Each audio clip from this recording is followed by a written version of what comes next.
ভারত থেকে আওয়ামী লীগ শেখ হাসিনা প্রতিনিয়ত বাংলাদেশ বিরোধী চক্রান্ত করে যাচ্ছে, আর ভারত নগ্নভাবে সেটাতে সমর্থন জুগিয়ে যাচ্ছে। সেটার জন্য আমরা ভারতীয় এম্বাসি ভাঙচুর করতে চাই না। যারা এই ধরনের উস্কানিমূলক কর্মকাণ্ড করতে চায়, আমরা বাংলাদেশের 18 কোটি জনগণকে বলবো, অহিংস এবং গণতান্ত্রিক ভাবে বাংলাদেশের রাজপথে নেমে আসুন। যারা এখানে সাবোটেজ করতে চায়, সাংবাদিকদের উপরে হামলা করতে চায়, যারা বিভিন্ন এম্বাসিতে অ্যাটাক করতে চায়, তাদেরকে আপনারা নিউট্রাল করে আপনাদের ভাই বোন হিসাবে, সহযোদ্ধা হিসাবে রাজপথে নিয়ে আসুন।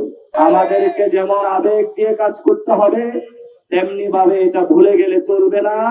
যদি কোনো এম্বাসিতে অ্যাটাক হয়, যদি কোনো এই ধরনের সাপোর্টেজ অ্যাক্টিভিটিস এখানে চলে, তাহলে বহির শক্তি এখানে ইন্টারভেন করার সুযোগ পাবে। আমরা এই ধরনের কোন সুযোগ দিতে চাই না। যারা আপনার বাসা জ্বালিয়ে দিতে চাইবে, আপনি বাসার বাহিরে এসে রাজপথে তাদেরকে মোকাবেলা করতে হবে। সাথে সাথে আমরা ভারতকে হুঁশিয়ার করে দিতে চাই, আপনি যতক্ষণ না পর্যন্ত শেখ হাসিনাকে বাংলাদেশের কাছে হ্যান্ডওভার না করবেন, ততক্ষণ পর্যন্ত 18 কোটি বাংলাদেশের মানুষ রাজপথে অবস্থান করবে, বিপ্লবী পরিবেশ থাকবে। যদি দক্ষিণ এশিয়ার শান্তি প্রতিষ্ঠা করতে আমরা চাই, যদি ভারতের অখণ্ডতা তারা রাখতে চায়, যদি ভারতের শান্তি শৃঙ্খলা তারা ফিরিয়ে আনতে চায়, তারা অবশ্যই বাংলাদেশকে শেখ হাসিনাকে ফেরত দিতে হবে। ধৈর্য ধারণ করেছিলাম, শেখ হাসিনার বিচারের রায়ে ফাঁসি হয়েছে, আমরা সেই বিচারের রায় বাস্তবায়নের অপেক্ষায় রয়েছি। ভারত যদি এখানে গোয়ার্তনি করে, ভারত যদি এখানে কোনো ইন্টারন্যাশনাল অন্য কোনো খেলা খেলতে চায়, বাংলাদেশের 18 কোটি মানুষ এটা কখনো ইনশাআল্লাহ মেনে নিবে না।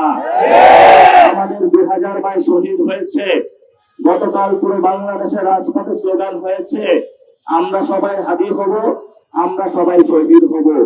বাংলাদেশের মানুষ কখনো কোনো পরাশক্তির কাছে মাথা নত করে না। জীবন দিয়ে তবে মর্যাদার প্রশ্নে বাংলাদেশ মানুষ কখনো আপোষ করে না।